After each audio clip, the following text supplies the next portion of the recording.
तो hello everyone, my name is Himanshu Srivastava और आप जुड़ चुके हैं नोबल इंस्टीट्यूट यूट्यूब चैनल के साथ। तो दोस्तों, जैसा कि आप जानते हो कि हम लोग इलेक्ट्रिक पोटेंशियल्स के ऊपर डीपीपी कर रहे हैं। तो 2 वीडियो आपने देखा होगा। जिन बच्चों ने नहीं देखा है वो जाके वापस से वो 2 वीडियो देख ले।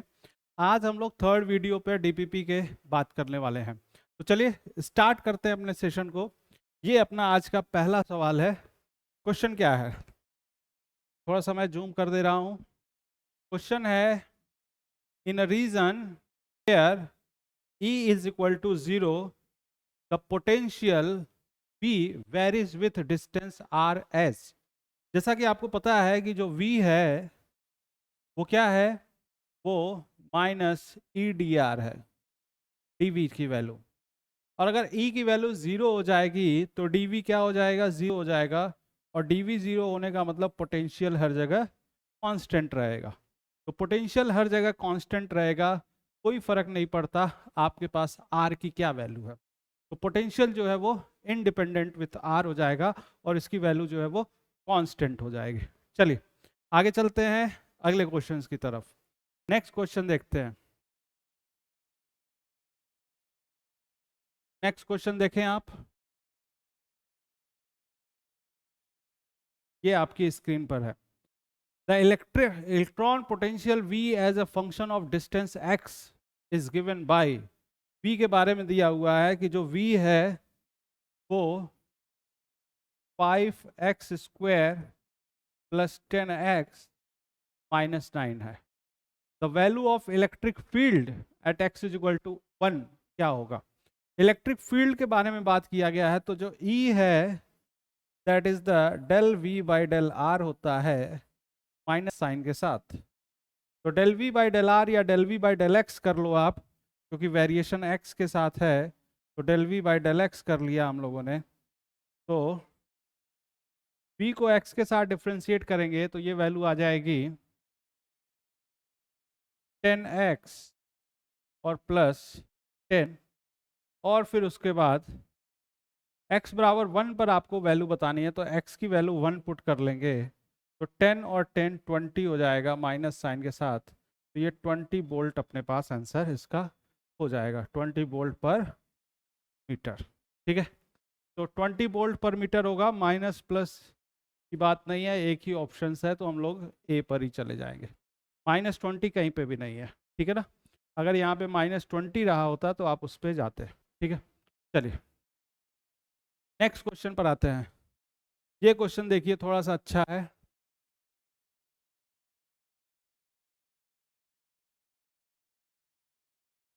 क्वेश्चन ध्यान से पढ़ें।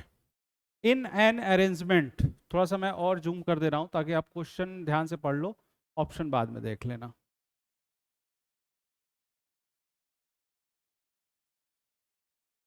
चलिए, in an arrangement of two concentric conducting cell with center at origin and radii a and b, जहां पर a छोटा है और b बड़ा है, charge q1 and q2 are given to inner and outer cell, then the potential at a distance r from the origin, जहां पर r की वैल्यू a से बड़ी है।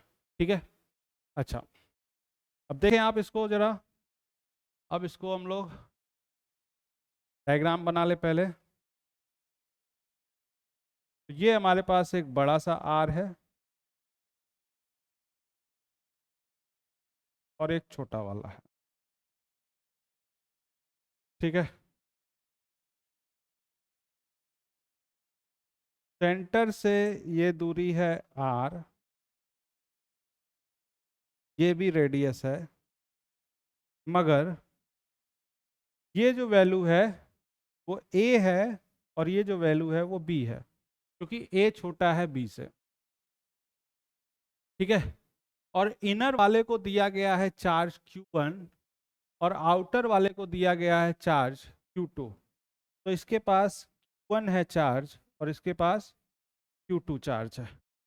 अब कोई पॉइंट R है ओरिजिन से जो कि A से क्या है, छोटा है। R जो है वो A से छोटा है। तो जब R A से छोटा है, R A से छोटा है, तो ऑब्वियस सी बात है वो B से भी छोटा होगा। तो वो जो पॉइंट होगा वो कहाँ पर होगा, ये यहाँ पर कहीं पे कोई पॉइंट है।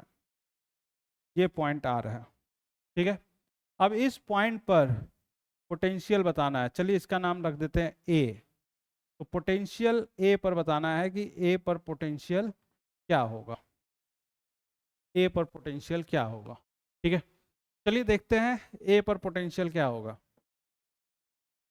तो ए पर पोटेंशियल, अब आप देखो इस स्मॉलर वाले की वजह से आपको पता है कि पोटेंशियल इस तरह से चेंज होगा ना, ऐसे पोटेंशियल चेंज होता है। यहाँ पे आर बराबर रेडियस है, यहाँ पर वी है और ये आर का वेरिएशन है, ठीक है। यानी अल्टीमेटली जो जो पोटेंशियल सरफेस पे होगा वही पोटेंशियल उस सेल के अंदर भी होगा। तो अगर ए पॉइंट देखा जाए तो स्मॉल ए वाले रेडियस के सरफेस पे जो पोटेंशियल है वही वहां पर भी होगा। तो सरफेस पे जो पोटेंशियल है वो किसके बराबर है, सरफेस पे पोटेंशियल होता है के क्यू बाई आर। तो के क्यू बाई आर, Q1 है और आर की वैल्यू किसके बराबर है, ए प्लस।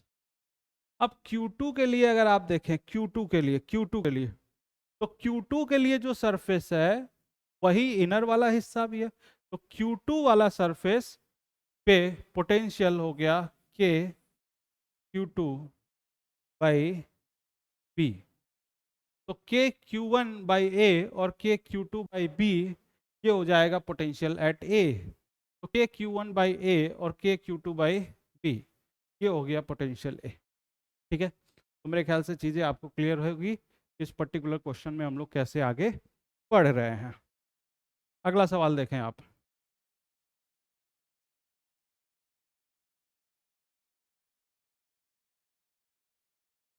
क्वेश्चन है a hollow metal sphere of radius 5 centimeter is charged so that the potential on its surface is 10 volt. The potential at the center of the sphere is, question ध्यान से देखें। Question आपसे बोला जा रहा है कि एक आपके पास स्फीयर है, हॉलो स्फीयर है, ठीक है, और 5 सेंटीमीटर रेडियस है।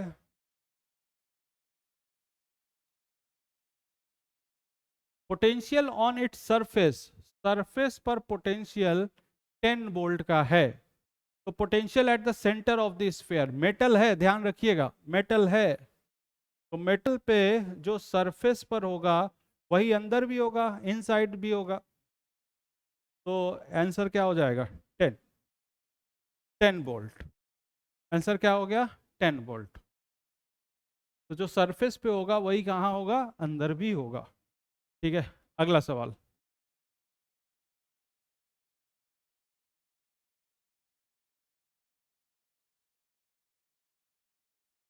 अगला क्वेश्चन देखते हैं। इक्वल चार्ज के बारे में बात हो रहा है। Equal charges are given to two sphere of different radii, ठीक है।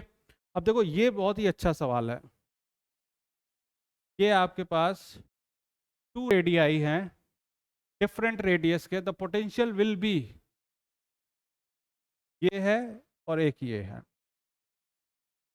तो पोटेंशियल किसके बराबर होता है, पोटेंशियल होता है के क्यू बाई आर के बराबर। अब दोनों को बोला गया कि इक्वल चार्ज का डिस्ट्रीब्यूशन है, वो चार्ज यहां पर है वही चार्ज यहां पे भी है। यहाँ पे रेडियस R1 है, यहाँ पे रेडियस R2 है, डिफरेंट रेडियाई, अलग अलग रेडियाई हैं। तो आपको पता है कि V inversely proportional to R हो जाएगा। जिसका रेडियस ज्यादा होगा उसका पोटेंशियल कम होगा और जिसका रेडियस कम होगा उसका पोटेंशियल ज्यादा होगा। तो रेडियस कम वाले का पोटेंशियल ज्यादा होगा, तो potential will be more on the smaller sphere. तो करेक्ट आंसर क्या हो जाएगा, ए, कि पोटेंशियल स्मॉलर स्फीयर पर ज्यादा होगा। अगले सवाल पे आते हैं। क्वेश्चन नंबर 26 देखिए। हॉलो कंडक्टिंग स्फीयर है, रेडियस आर है, has a charge Q on its surface. Hollow conducting sphere, radius R, hollow conducting sphere, radius R, ठीक है। चार्ज इसके ऊपर क्यू है on its surface. What is the electric potential when the sphere at distance, यहां पे आपको बताना है कि r/3 पर पोटेंशियल क्या होगा। तो अगेन आपको पता है कि जो सरफेस पर पोटेंशियल होगा वही इनसाइड भी पोटेंशियल होगा, ठीक है। तो पोटेंशियल किसके बराबर हो जाएगा, इनसाइड जो सरफेस पे है, और सरफेस पे कितना होता है, KQ/R, KQ/R। तो ये आपके पास KQ/R वाला आंसर हो जाएगा, ठीक है। के को आप क्या बोलते हो, 1/4πε0 Q/R। अगला सवाल,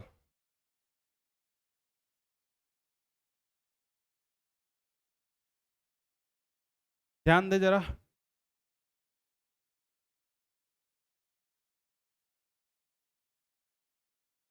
क्वेश्चन है, ध्यान से पढ़ें कि potential at a point x distance from the centre inside the conducting sphere of radius r charge with q, KQ/R। बिल्कुल इनसाइड पूछा है, सेंटर इनसाइड, KQ/R हो जाएगा, ठीक है। x की वैल्यू कितनी छोटी है इससे कोई फर्क नहीं पड़ेगा, ठीक है ना, KQ/R के बराबर हो जाएगा। The dependence of electric potential V on the distance r from the center of a charged spherical cell is shown by। Electric potentials का वेरिएशन पूछ रहा है, यानी इधर की तरफ V है और इधर की तरफ R है, ये R है, तो आपको बताना है कि कौन सा वेरिएशन सही है। हमें पता है कि ये स्मॉल r बराबर अगर रेडियस है तो अंदर की तरफ कांस्टेंट रहेगा, बाहर चेंज होगा, ठीक है। चलिए, तो ये आपके पास करेक्ट आंसर बी हो जाएगा। अगला सवाल देखें आप।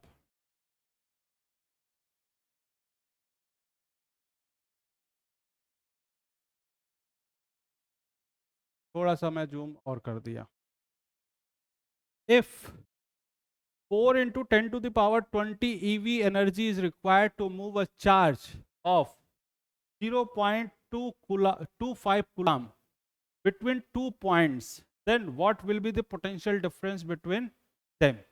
देखिए, पोटेंशियल डिफरेंस किसके बराबर होता है, ये होता है work done by the external agent upon वो चार्ज कितना है, और वर्क डन को ही आप क्या बोल सकते हो, एनर्जी स्टोर बोल सकते हो या एनर्जी रिक्वायर्ड बोल सकते हो, ठीक है। तो डेल्टा वी किसके बराबर हो जाएगा, पोटेंशियल डिफरेंस ही तो पूछा जा रहा है। तो वर्क रिक्वायर्ड है 4 इंटू 10 टू दावर 20, ईवी का मतलब क्या हो गया, 1.6 इंटू 10 टू दावर -19। अब ये बोल्ट लिखने लायक है, ठीक है। ये इलेक्ट्रॉन का चार्ज और ये बोल्ट, इसी को आप बोलते हो ईवी, ठीक है। फिर उसके बाद चार्ज कितना है 0.25, 0.25 को आप लिख सकते हो 1/4 भी लिख सकते हो, मगर ठीक है।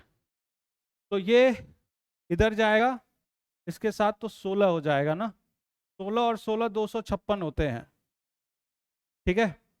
25.6 हो जाएगा क्योंकि यहाँ पे दशमलव लगा हुआ है, 19 और 20 तो एक 10 बचा, यानी 256 वोल्ट आपके पास आंसर हो जाएगा। कितना हो जाएगा, 256 आपके पास आंसर हो जाएगा। इस पर्टिकुलर क्वेश्चन के बारे में आप समझ गए होंगे कि करेक्ट जवाब इसका क्या हो जाएगा, 256। नेक्स्ट क्वेश्चन पर आते हैं, देखते हैं अगला सवाल क्या है।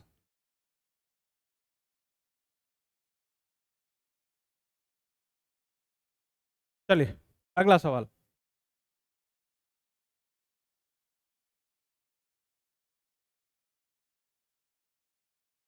a charge of 5 coulomb is given a displacement of 0.5 meter, the work done in the process is 10 joule, the potential difference between the 2 points will be। potential difference क्या होगा, again work required upon q, work required कितना है 10 joule, और Q की value कितनी है 5, तो ये 2 वोल्ट आपके पास आंसर आ जाएगा। करेक्ट आंसर क्या होगा, 2 वोल्ट। डिस्टेंस से कोई मतलब नहीं है, हालांकि डिस्टेंस से मतलब है क्योंकि वर्क रिक्वायर्ड डिस्टेंस पर डिपेंड करेगा, मगर आपके पास डायरेक्टली वर्क रिक्वायर्ड दे दिया गया है, कोई टेंशन की बात नहीं है। चलिए इस क्वेश्चन को ध्यान से देखें। इन अ figure 2 points A and B are located in a region of electric field. The potential difference between VB and A, B और A के बीच में पोटेंशियल डिफरेंस क्या होगा? B वाला पॉइंट इलेक्ट्रिक फील्ड के डायरेक्शन में है, B वाला पॉइंट इलेक्ट्रिक फील्ड के डायरेक्शन में है। ध्यान से देखें, इलेक्ट्रिक फील्ड का डायरेक्शन आपको ऐसे दिख रहा होगा, तो B वाला पॉइंट इलेक्ट्रिक फील्ड के डायरेक्शन में है, तो B पर पोटेंशियल कम होगा और A पर पोटेंशियल ज्यादा होगा, क्योंकि इलेक्ट्रिक फील्ड के डायरेक्शन में पोटेंशियल डिक्रीज करता है। तो B पर पोटेंशियल ज्यादा है और A पर पोटेंशियल कम है, और आपसे VB माइनस VA पूछा जा रहा है, तो आंसर हो जाएगा निगेटिव। करेक्ट आंसर क्या हो जाएगा इसका? निगेटिव होगा। ठीक है, तो VB माइनस VA निगेटिव होगा, क्योंकि B का पोटेंशियल कम है और A का पोटेंशियल ज्यादा है। नेक्स्ट क्वेश्चन पर देखते हैं, आइए।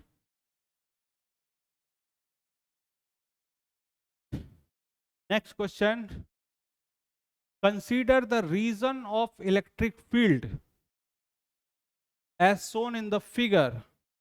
Work done by electric field in carrying a proton from a point B to A.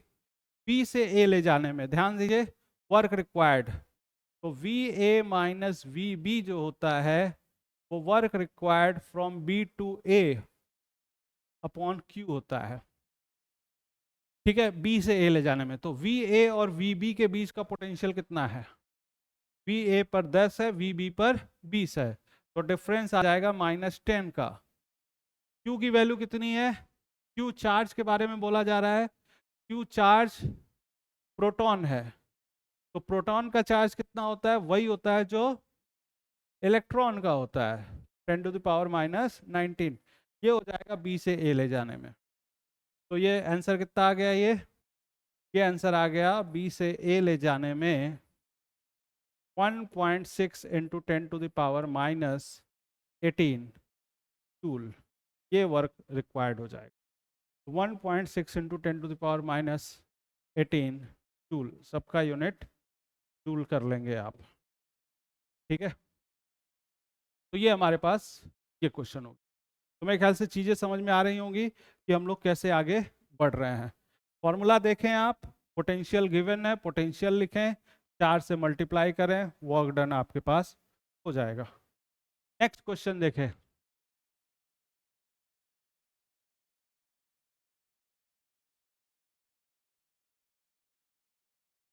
How much kinetic energy will be gained by an alpha particle in going from a point 70 volt to another point at 50 volt?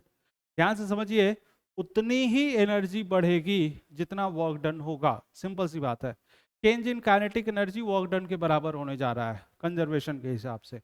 तो work done कितना हो जाएगा? जो work done होगा वही change in kinetic energy होगा। ठीक है, और वर्क डन कितना है? वर्क डन है डेल्टा V इंटू क्यू। तो डेल्टा V कितना है? डेल्टा V है 20, और अल्फा पार्टिकल के पास कितने चार्ज होते हैं? 2, तो इसका मतलब 2 EV कर लिया आपने। ठीक है ना, तो ये हो जाएगा 40 EV। ये आपके पास इस तरह से बातें हो जाएंगी। ठीक है ना, तो 40 EV के साथ आप इस तरह से बात कर सकते हो कि 40 EV जैसी आपके पास एनर्जी हो जाएगी। ठीक है, चलिए नेक्स्ट हम लोग बात करने जा रहे हैं question number 34। Two charge sphere of radii 10 centimeter and 15 centimeter are connected by a thin wire. ठीक है, ये है, ये है। अब ये कोई थिन वायर के साथ, थिन वायर के साथ ये कनेक्ट होगा, ये थिन वायर के साथ कनेक्ट हो। जब ये कनेक्ट हो जाएंगे, ये पॉइंट ए है, ये पॉइंट बी है, ए पर पोटेंशियल और बी पर पोटेंशियल बराबर हो जाएगा, तो द सेम पोटेंशियल हो जाएगा। कैसे हो जाएंगे? अगर वो वायर से कनेक्ट कर दिए जाए, दो पॉइंट अगर वायर से कनेक्ट कर दिए जाए, तो उनके ऊपर जो पोटेंशियल है वो क्या हो जाएगा? सेम हो जाएगा। ठीक है, मेरे ख्याल से चीजें क्लियर हो रही होंगी। एक और क्वेश्चन देख लेते हैं, and it will be the last question for our session. Question देखिए ध्यान से।